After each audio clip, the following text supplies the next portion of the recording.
මේ ඉබෝලා කියන රෝගයේ සාමාන්‍ය මරණ අනුපාතය 50%. ඒ කියන්නේ 100 දෙනෙකුට රෝගය වැළඳුනොත් 50ක් මිය යෑමේ සම්භාවිතාවක් තියෙනවා. ඒක මේ රටේ දැනට කතා වෙන වෛරස් කීපයක් ගැන පළවෙනියෙන්ම ලෝකයේ අවධානයට යොමු වෙච්ච ඊබෝලා කියන වෛරසය ගැන කතා කරමු.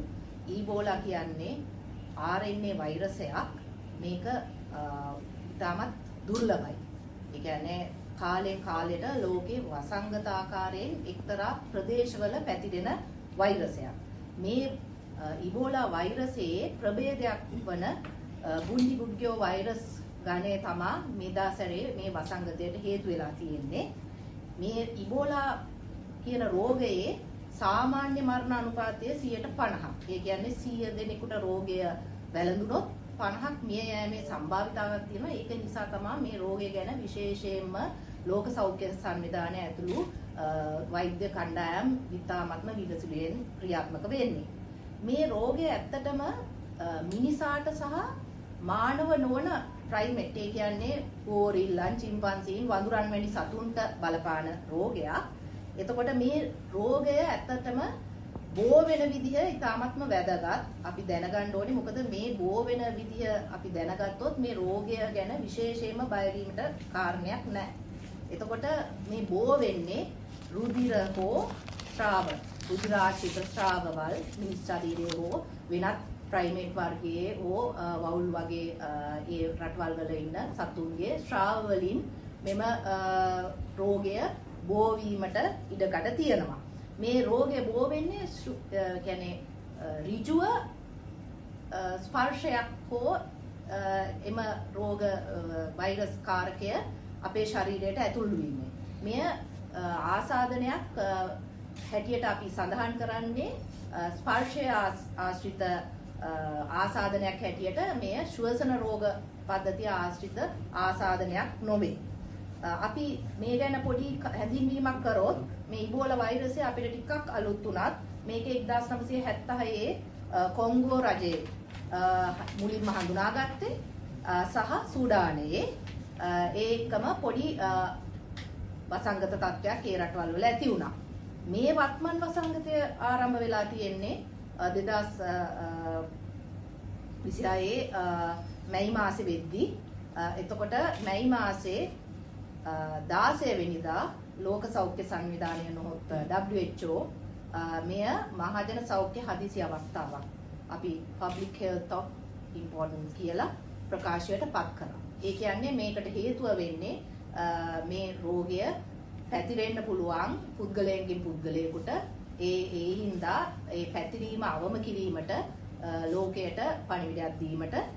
එතකොට 2026 මැයි 29 වෙනිදා වෙනකොට මේ වෙනකොට සැක කටයුතු රෝගීන් 907ක් වාර්තා වෙලා තියෙනවා. මරණ 223ක් වාර්තා වෙලා තියෙනවා. ඒ අතර ඒ කොංගෝ රාජ්‍යයෙන් ඒකම උගන්ඩාවෙන් රෝගීන් 9කුත් මරණ එකකුත් වාර්තා වෙලා තියෙනවා. ඉතින් ඔබලාට තේරෙනවා මේ රෝගයේ 1000ක් වාර්තා වෙද්දි 200 ගාණක් මිය ගිහින් තියෙනවා. ඉතින් මේක 150 දක්වා වැඩි වෙන්න පුළුවන්.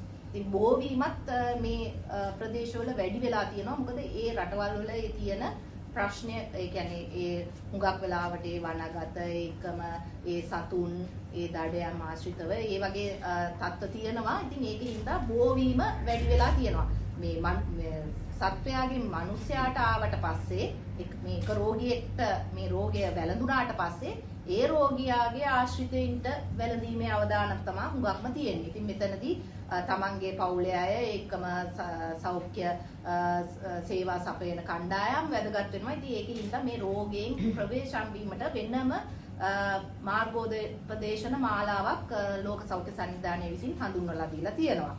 මේ රෝගය ගැන වෛරසය සහ රෝගය බෝ වෙන විදිහ ඒ ගැන අදාළ විශේෂඥවරුන් කතා කරයි.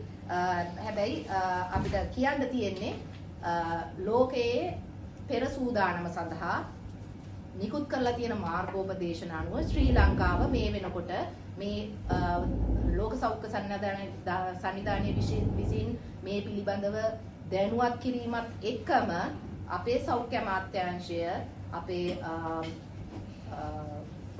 ලේකම්තුමා සෞඛ්‍ය ලේකම්තුමා සහ අපේ අධ්‍යක්ෂකතුමා ඒ සියලුම දෙනාම එකතු වෙලා මේ පිළිබඳව සාකච්ඡාවක් පවත්වලා අපේ සූදානම ගැන පෙරහුරුවක් සිදු කරා. ඉතින් ඒ එක්කම මේ අනුව අපි උපදේශ මාලාවක් මේ අපේ අදාළ ආයතන දැනුවත් කිරීමක් කරා. ඉබෝලා බලපෑමට ලක් වූ රටවල් වලින් විශේෂයෙන්ම කොංගෝ සහ යුගන්ඩා කියන රාජ්‍ය වලින් එන අයව ගුවන් තොටුපොළ සහ අපේ වරායවල් හරහා එන කණ්ඩායම් අපි වෙනම බලනවා. මේකට අපේ තියෙනවා වෙනම ක්වොරන්ටයින් යුනිට් කියන ආයතනය අපේ සෞඛ්‍ය අමාත්‍යාංශයේ මේ පිළිබඳ විශේෂයෙන්ම මේ ගැන බලනවා. ඒකම මේ සියලුම මගීන් පරීක්ෂා කරලා මේ පෝර්ට් හෙල්ත් ඔෆිස් කියලා තියෙනවා අපේ කාර්යාලය සහ එයාපෝට් එකේ හෙල්ත් ඔෆිස් එක තියෙනවා. මේ කණ්ඩායම් පිළිබඳව දැනුවත් කිරීමක් කරනවා වසංගත රෝග විද්‍යාංශයට ඉතාමත් මේ. ඒ එක්කම සැක කටයුතු ඒ කියන්නේ ඒ රටවලින් හෝ කවුරු හරි සැක කටයුතු කෙනෙක් ඉන්නවා නම් රෝග ලක්ෂණ තියෙද මේ වෙනකොට ජාතික සෞඛ්‍ය විද්‍යායතනය අපේ කවුරුත් දන්න IDH රෝහල සූදානම් කරලා තියෙනවා එම රෝගීන්ව බාර අරගෙන ඉදිරි කටයුතු සඳහා සිදු කිරීමට. ඒකම පර්යේෂණ රසායනාගාර පර්යේෂණ මේ පිළිබඳව සියල්ලම සාකච්ඡා කරලා තියෙනවා. ඉතින් ශ්‍රී ලංකාවේ සූදානම ඒ විදිහට සිදු කරමින් පවතිනවා.